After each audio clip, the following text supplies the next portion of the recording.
Consumers going to the petrol pump have their fingers crossed.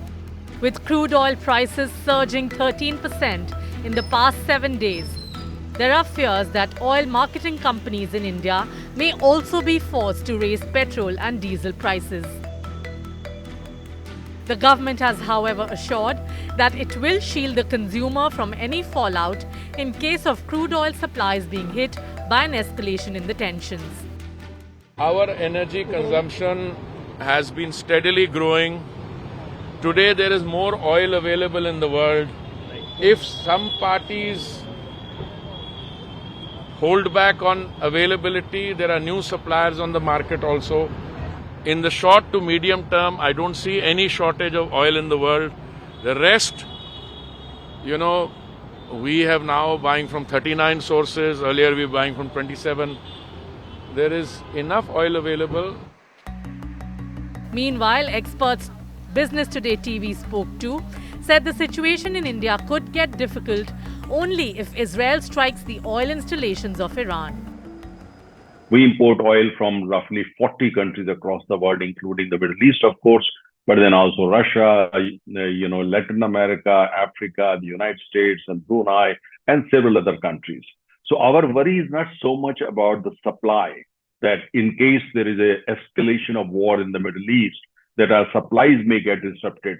Yes, we might see some disruption, but I think our biggest worry will be because the oil prices will go up. The Indian consumer is also cushioned by the fact that crude oil prices are much lower than the levels witnessed earlier this year. Just 2 months ago, the Brent was at $82.50 a barrel.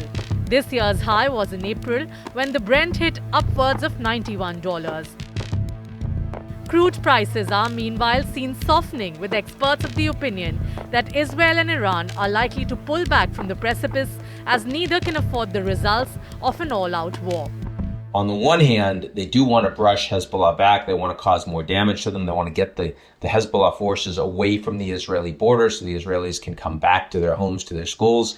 On the other hand, I think the likelihood of all-out war is actually pretty low. And I think that's why oil prices are still haven't moved since all this, because markets also don't believe this is coming. I think that's right.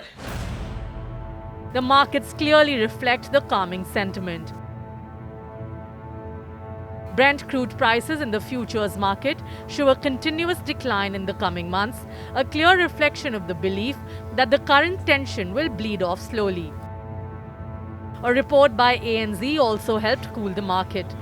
Aside from stating that it did not see a drastic escalation in tensions with Iran, the report also flagged the possibility of enough supply buffers in the market, especially from the OPEC, to offset supply disruptions in the Middle East.